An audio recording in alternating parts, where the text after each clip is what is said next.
5.5 million commercial buildings in the US are under 100,000 square feet. It's about 94% of all commercial buildings in the USA. And over 87% of them have no building automation of any kind. You could call this a market failure, but I want to argue the opposite. This is not the market failing, it's the market kind of working exactly as it's designed to. And once you see why, you'll understand why a fractional BAS has to exist, and why no incumbent was ever really going to build one. Hello, my name's Nicholas Napp.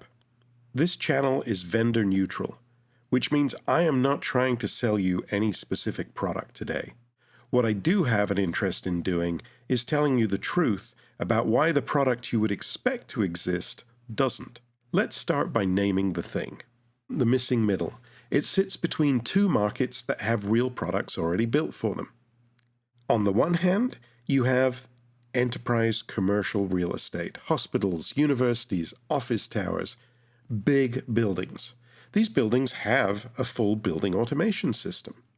Below that, you have consumer space, homes, single rooms, the occasional retail kiosk, very, very small spaces. Those are served by products like Nest and Ecobee and Airthings and the rest of the smart home category. But in between, you have everything else. The public library, the elementary school, outpatient clinics, a municipal town hall, the 20,000 square foot manufacturing shop, 40,000 square foot office building leased by a mid-market tenant. According to the EIA's Commercial Building Energy Consumption Survey, or CBECS, 94% of U.S. commercial buildings are in this middle band, and almost none of them have any kind of automation. That's not an accident, and it's not because the owners are uninformed. There are three structural reasons, and I want to walk you through each one. Reason 1. A traditional BAS is mostly about labor costs. Not sensors, not software, labor. According to NREL's 2022 analysis of BAS adoption barriers, between 50 and 75% of a full BAS project cost is labor. It's your electricians pulling wire, your technicians programming controllers, integrators writing sequences of operation, and the team that has to put your building back together. The sensors themselves are a minority of the bill.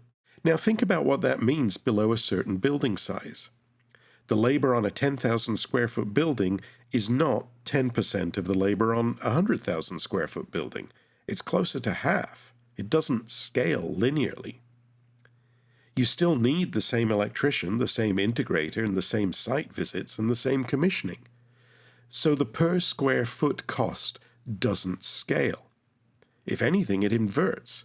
A full BAS on a small building is so absurdly expensive per square foot, and the vendor margin on the project is so thin, it can even be negative.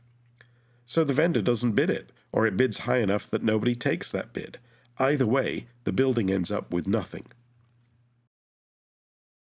Reason 2. A full BAS is not just expensive. It's engineered for a customer the missing middle doesn't look like. A full BAS assumes that you have a dedicated facility engineering team. The missing middle has maybe one facilities manager, often part-time, and often somebody who just kind of inherited the responsibility. A full BAS assumes reliable IT infrastructure. The missing middle frequently has unreliable building-wide connectivity and no IT staff. A full BAS assumes you can plan a capital project across multiple years. The missing middle runs on an operating budget, and a full BAS also assumes you can tolerate a 6 to 18-month installation window, including downtime. A municipal building, a school during the academic year, or a working craft producer can't do that. This is the same pattern we see anywhere a sophisticated B2B product gets aimed down market.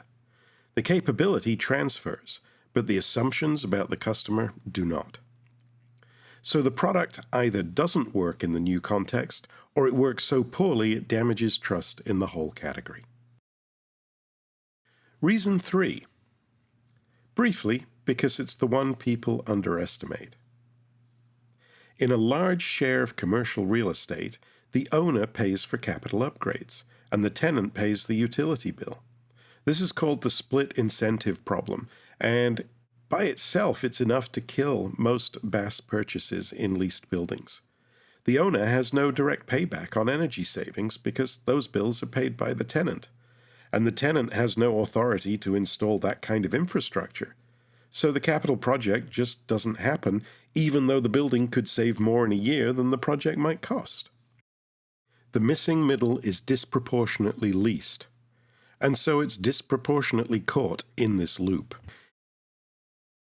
Here's why this isn't just an abstract problem. The Department of Energy estimates that roughly 30% of commercial building energy is wasted outright. Equipment running when the building's empty, schedules that haven't been updated in a decade, deadbands that are too narrow, ventilation that fails open or fails closed without anybody noticing. A 2013 study from the National Building Institute put the small building energy efficiency opportunity at roughly $30 billion a year. That number's only gotten bigger since with the rising costs of energy. Buildings in aggregate are about 40% of U.S. energy consumption. Leaving the missing middle unmonitored isn't a neutral act. It's an active, ongoing cost that's being paid by building owners, paid by tenants, and paid by the grid.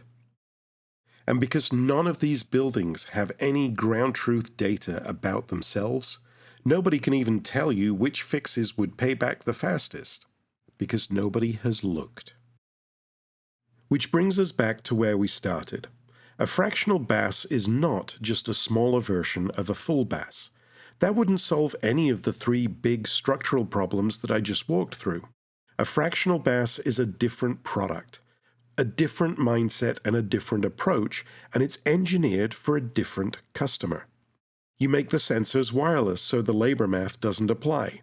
You operate the system in the cloud so the customer doesn't need an IT staff.